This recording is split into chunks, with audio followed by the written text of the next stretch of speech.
Oh, yep. Magic happened. Okay.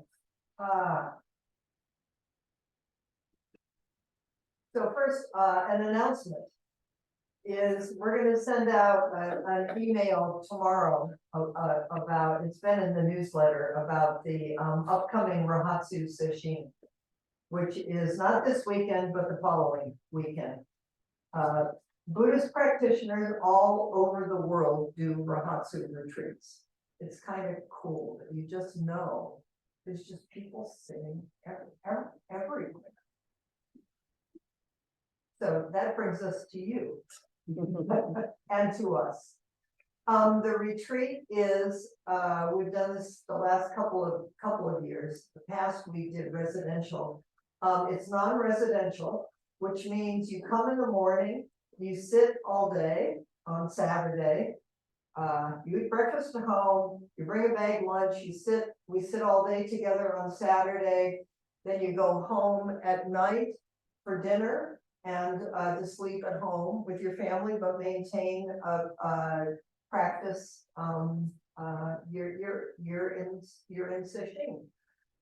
And we all know that if you have family or kids, or it's just you do the best you can. Then you come back again Sunday morning at 9 o'clock. You have breakfast at home. You bring a bag lunch again. We sit all morning, and then in the afternoon at 2 o'clock, we will do the Saturday night we'll do a Buddha's enlightenment ceremony, which is fun and wonderful and happy. And then Sunday morning breakfast at home. You come here to Open Sky. You sit in the morning, and then at 2 o'clock we will have the Shuso ceremony, which Constance is really looking forward to.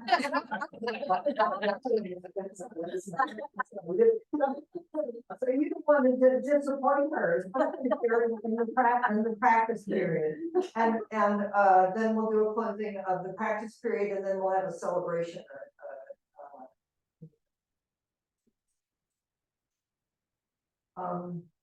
So if you're in the practice period, please do your very, very best to be there at least for Sunday afternoon. In person if you can, online if that's what's possible. If you're not in the practice period, it's just a really wonderful Sangha activity to be a part of. And if you're in the practice period or not, please, if you can, come and sit the retreat. If you could, I don't know yet, we'll have to figure this out. If I'm hoping that we're full and that people will be sitting both days. If it turns out that we're not full, then there's the possibility that you could sit one day or the other. So I hope that clarifies it a little bit.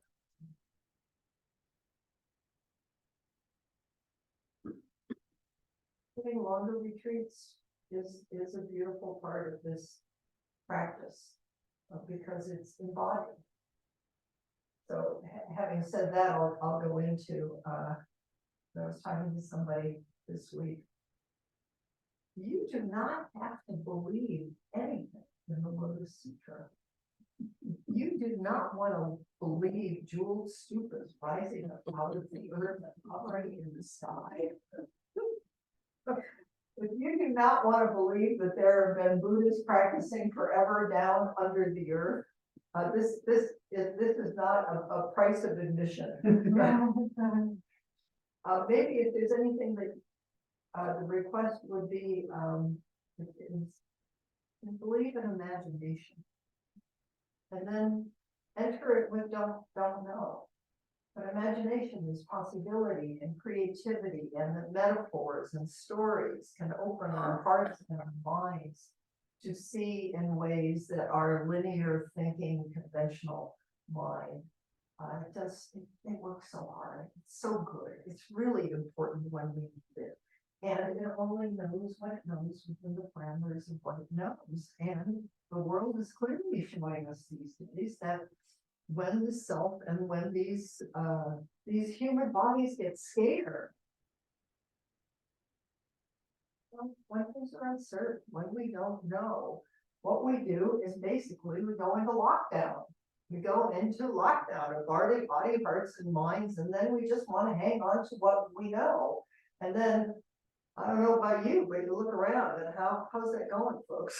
Because I know something different than you know, and then the minute that gets going, and so the Lotus Sutra is just saying, oh, please, well, you'll see today, Mahan says, the most important thing is love.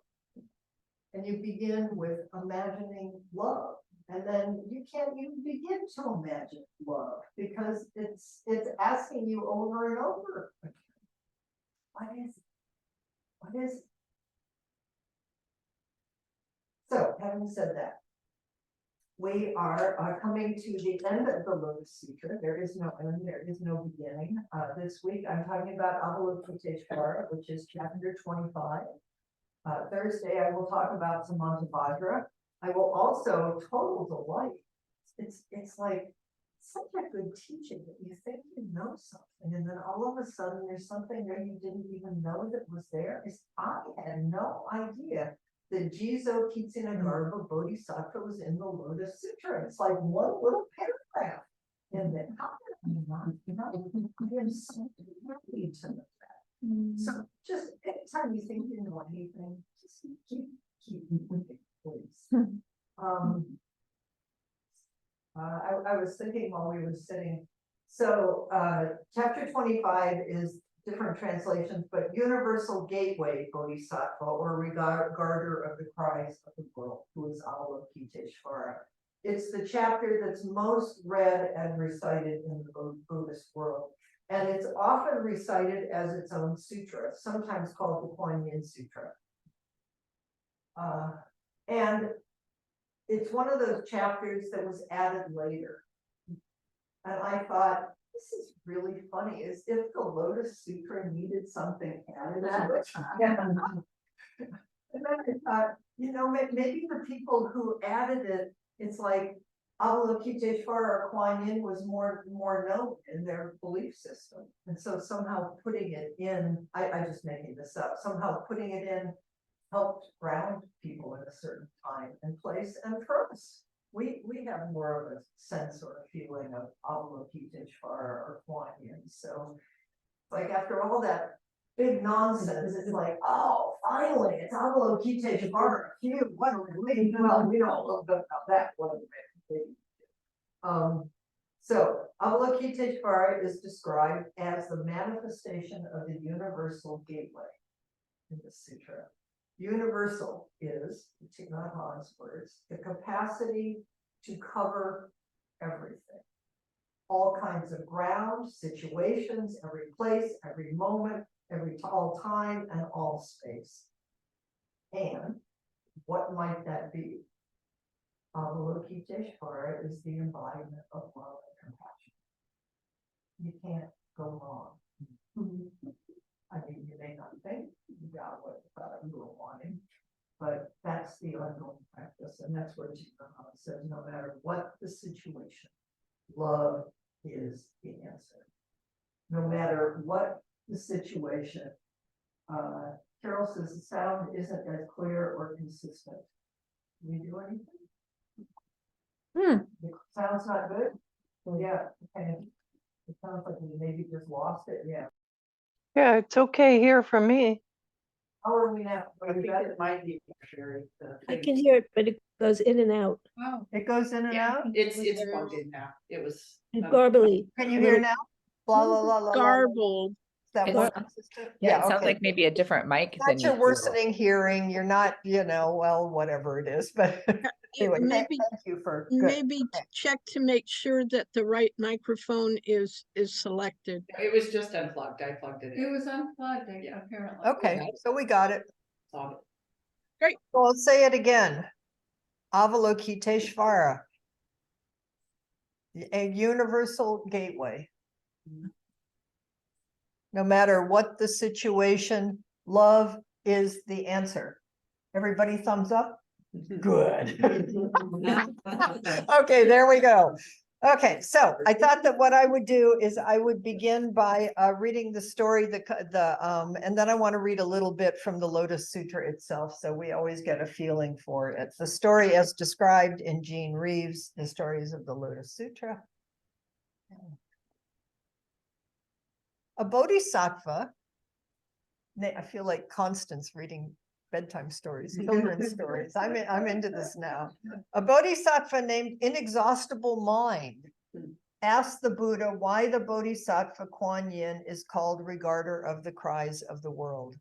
And the Buddha explains that if those who are suffering sincerely call on Kuan Yin or Avalokiteshvara with all their heart, they will immediately be heard and will be able to free themselves from suffering. I always think of Annie Lamott saying, help me, what is it? Help me.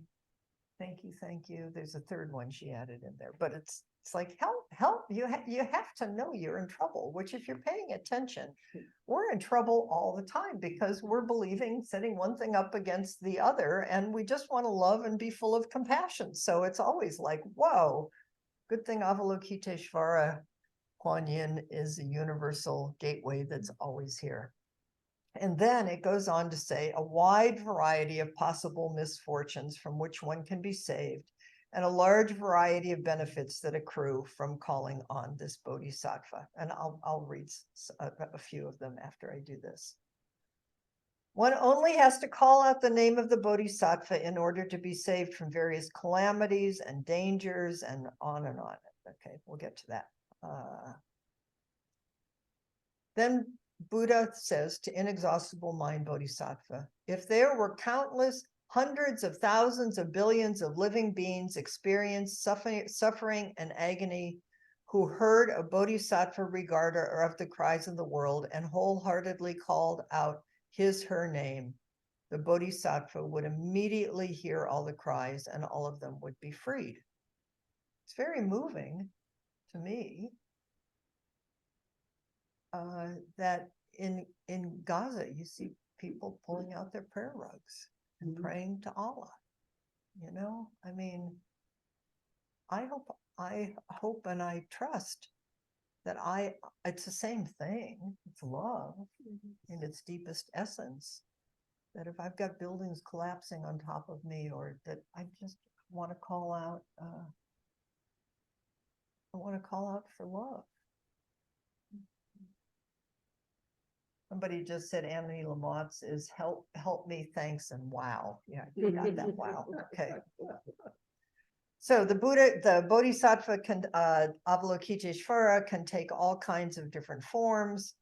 And then Inexhaustible Mind Bodhisattva gives an extremely valuable necklace from around their neck and offers it to Kuan Yin.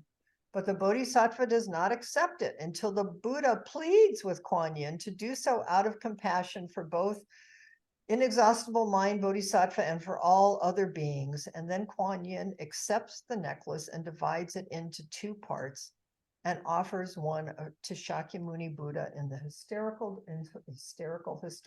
dimension. We do get a little hysterical here.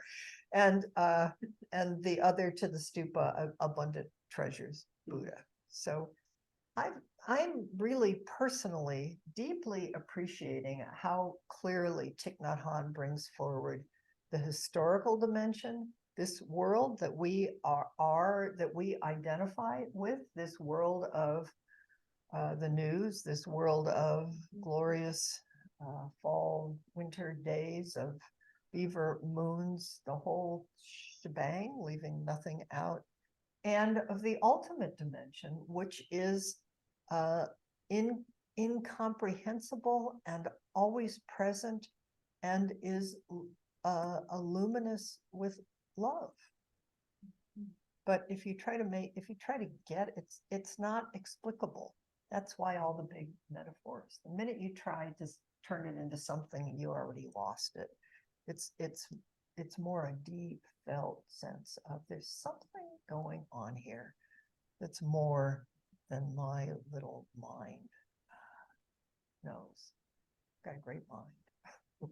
There's a heart that's bigger than my little beating heart that completely includes it. And then he's really clear about the action dimension, that from this place, okay, now what's the bodhisattva response? Once you know that we are all interconnected and all one and joined in love, and we're all, depending on the situation, well, we're all waking up to be Buddha, but depending on the situation, we're all a little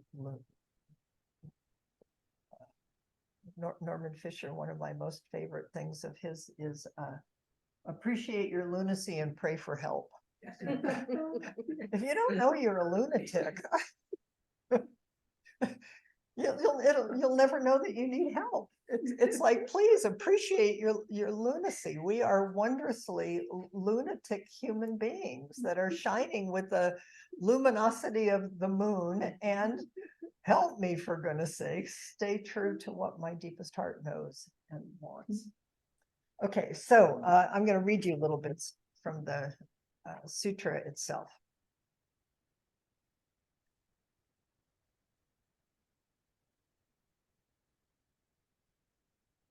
Inexhaustible Mind says, who is this regarder of the cries of the world? Universal gate. So here's, and the Buddha says, listen to the actions of the cry regarder, how well he, she responds in every region. Their great vow is as deep as the sea, unfathomable even after eons. Serving many hundreds of billions of Buddhas, she has made a great pure vow, and let me tell you briefly about it. Those who listen to this name, see this body, and keep Avalokiteshvara in mind, not wasting time, will be able to put an end to all suffering. Looking out there, you seeing suffering? Pay attention, folks. Okay, then it gives all. Water. Yeah, please.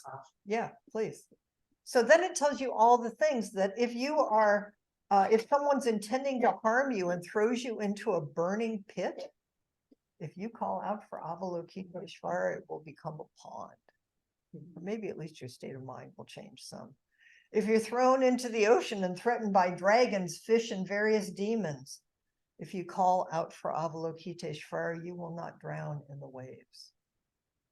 I'm not telling you you're not going to drown. It's just going to be different than what, if you're terrified and thrashing in any situation, call out for something bigger. Call out to love. If someone pushes you off a peak and you call out, you will stay in the sky like the sun. If you're pursued by bad people and you call out, you won't be injured in the same way that you will be injured if you're in fear. I really believe these things. It could look maybe the same, but it will be completely different. We could talk about this, and then it goes on and on. Lizards and snakes and vipers, or clouds bring thunder and lightning flashes. Hail pelts you, or rain pours down. Call out, you won't be held in it in the same way. It will disappear from your mind as something other that's doing something to you.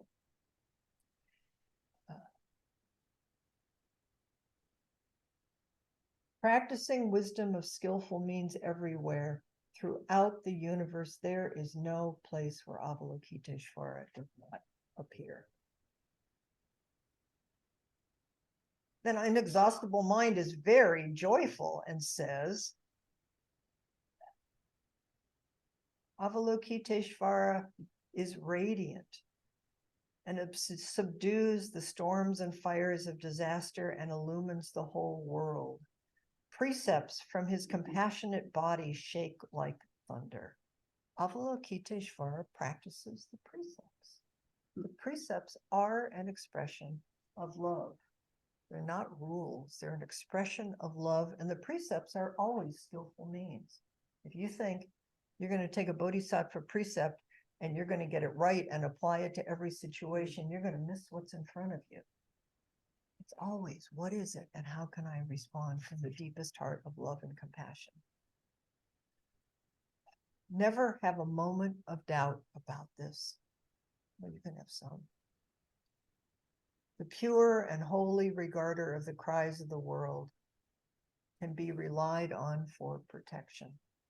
Equipped with all blessings, viewing all with compassionate eyes, his ocean of accumulated blessings is immeasurable. Heads should be bowed to him. So what's really important here is that Avalokiteshvara can take any form that's needed, and that we can take any form that's needed when we're in this place, that we can each respond to the cries of the world, including our own internal cries. And without this knowing of help me, we're just going to keep doing the same old thing and then wondering why we keep getting the same old results. So it's really living by vow.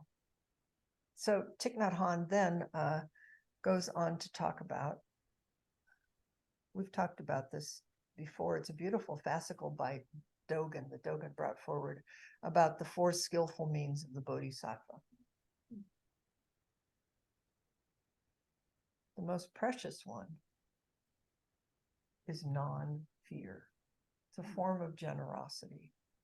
So what is non-fear? You know, it's like Nike, they used to have no fear. It's like, I don't think that's exactly what we're talking about here. So I'm just going to read you just a little bit.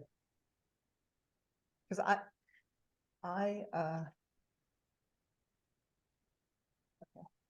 the ground of all manifestation, the ultimate dimension, is always here. The role of the Bodhisattva in the action dimension is to help us get in touch with our ultimate dimension, which offers us the gift of non-fear. The different colors and shapes, the variety of forms and manifestations are only various kinds of appearances. Everything you think is going on is a flashing appearance. When you can touch the ultimate dimension of yourself and everything, you will no longer feel fear. This motivates me. Maybe it'll motivate you. And I can even say sometimes it works, but I don't want to say it that way. It's just, but first you have to notice you're afraid. If you don't notice fear, you can't call out. You are not caught by attachment to a particular manifestation, by notions of birth and death, being or non-being, because you know that this body, this form, is just one manifestation. You are ready to manifest it again in another form quite as wonderful as this one. Bodhisattvas, each of us, a Buddha waking up to be a Buddha, is not caught in one manifestation. I'm me. You can really watch when this me gets triggered. You can. There's all kinds of, yeah, I mean, you know, study it. You get reactive. Notice, suddenly you're going along just fine, and there's a me here who's really ready to stake my life on my meanness, you know, which is not to say you should just roll over and let anything happen, but there's a different kind of fearlessness that happens. Each manifestation, each moment, is linked to the next manifestation in terms of cause and effect. If the cloud is polluted, the rain will be polluted. That is why practice of self-purification, or I would say waking up, is so important.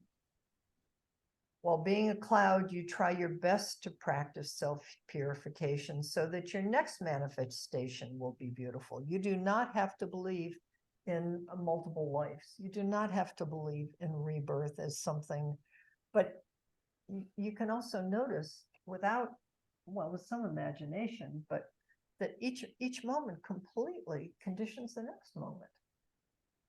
I mean, just study it. It's very humble. You can walk around and you can be resentful and then just watch what happens next. You know? You can walk around with this heart of, I don't know how to love, but this is my commitment. And then watch what happens next. And we do a little of both because we have to fall down to get up. We know we draw danger to ourselves because of the diluted way we perceive reality. We have blocks of craving, anger, and delusion in ourselves. Study this, not out of guilt, study it, that make it impossible to see the ultimate dimension, which is impossible to see love, that everybody is a Buddha, waking up to be a Buddha. That means it is really important to learn to look deeply in order to remove our anger, craving, and delusion, in order to allow us to get in touch with the ultimate dimension, which is everything is interconnected, and there is really, truly only love. Then we are no longer afraid of anything. We can offer our understanding and compassion to transform any situation of danger and suffering. Okay, that's non-fear. The next one then is, he talks about, it's all Thich Nhat Hanh language, but I like it. He talks about the mindfulness of love. So non-fear, the four gifts of a bodhisattva, the four practices. One is non-fear. One is loving speech, including how you talk to yourself. Study your speech.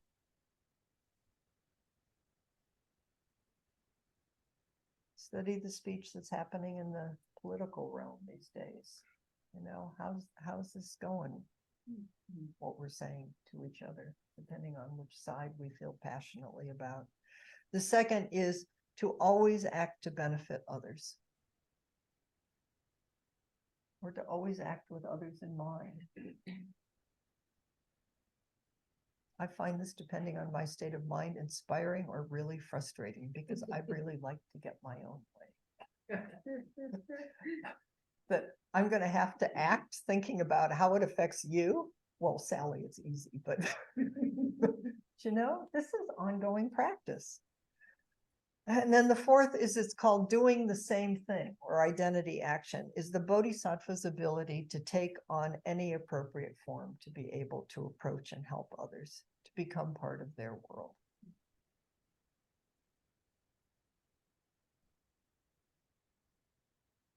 I learned that some this weekend. I was with somebody that I really love. And there's just so many assumptions about how we think the world is. And because I mostly grew up white and upper middle class, not, well, sort of, you know, not upper, but, you know, well, privileged. And I went to college. We were with somebody who was young and kind of confused. And I was talking about, gee, it'd be great if he got into the community college thing and could get more confidence under himself, because school had been really hard and this kid's clearly really smart. And I mean, those are all really good ideas. And then, but the person that I was saying it to, is he looked at me like I completely didn't know who he was, and I've known him for a really long time. And he said, you know, I never graduated from high school. And I only would have graduated from high school. The only reason I did was because I was put in prison. That's where it happened. You know, it's just, I just thought, this is just one more example. He was so kind that he told me his experience, which is really different than mine. And one isn't better or worse. So how do we keep saying, who are you? Who are you? And how do I open my heart and mind enough to be curious about the Buddha that you are? My ideas are fine, you know, but so are his. They came out of his experience. So then this chapter ends with Bodhisattva Earth Store, or Womb of the Earth in Kitsanagarbha, Jizo Bodhisattva, who I think you all know. I love, because Kitsanagarbha's deepest vows, Jesus' deepest vows, is the fearlessness of going into any realm, and of hell realms, of not turning away from the hell realms in our own heart, or the hell realms of the world. Can you hear me now? Can you hear me still? Someone who vows to go into the deepest places to rescue those in the most desperate straits, in the situations of the greatest suffering. So you always ask, how can I be of help? You know, if you can't, Gaza is clearly a hell realm. I can't be there, and we are there. So how do we hold the suffering on, quote, both sides? How do we call on Kuan Yin to help everybody? Because we're all stuck and horrible things have been done. And how are we all going to get out of this together? It's just, that's what that's the kind of questions bodhisattvas ask ongoing. And as soon as you think you have an answer, great, but then keep asking because it'll turn into something else. So then chapter 26 is Dharani's mantras, which is, let me just read you something from Thich Nhat Hanh.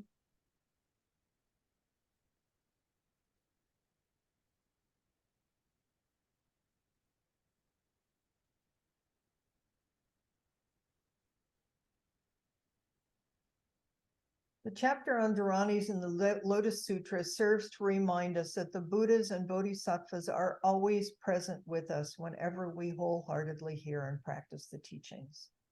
They are always producing energy to support us in our practice. The Dharanis act as a kind of bridge, a conduit of communication, a way of holding fast to the Buddhas and Bodhisattvas and receiving the support of their great spiritual energy. Your Dharani can be, help me, help me. Your Dharani can be love. May I be love. Traditional Dharanis, the Heart Sutra is a Dharani. And the gate, paragate, the fact that it can be translated, but mostly you say it in its Sanskrit tonalities, because you don't have to believe this, but there is a power to sounds when people over time have said them. And in the same way when we do the Enmei Jiku Kanangyo, you know, the one that we do, and you do it 7 times, the translation is more or less thought after thought, always thinking of no one other than Kuan Yin. I just dedicate myself to the vow of compassion and love. That's all. I'm just calling out for help over and over. So through faith and calling out and deep listening, the world of time and space opens. We are saved when we let go. We are saved when we let go, which means we have to recognize we're closed in a little bubble and we just keep giving it away over and over again. And I saw someplace, I think it was in Jean Reeves, meant to bring it, is it doesn't mean, maybe it was Thich Nhat Hanh who said it, is this doesn't mean you can't be fierce. And I think he even says something like you can't have opinions. You know, it's like this doesn't mean just getting all mushy and whatever. You can really fiercely believe in something. It's just what you do with it and how you enact it. I fiercely believe that everybody is a Buddha. I fiercely believe in love. I also know that I, get angry, but that fierceness is, you need that. This takes real diligence and practice. You have to know what the most important thing is. And that's all the Lotus Sutra is teaching, really. So don't get caught up in this or that. Okay, we have a little bit of time.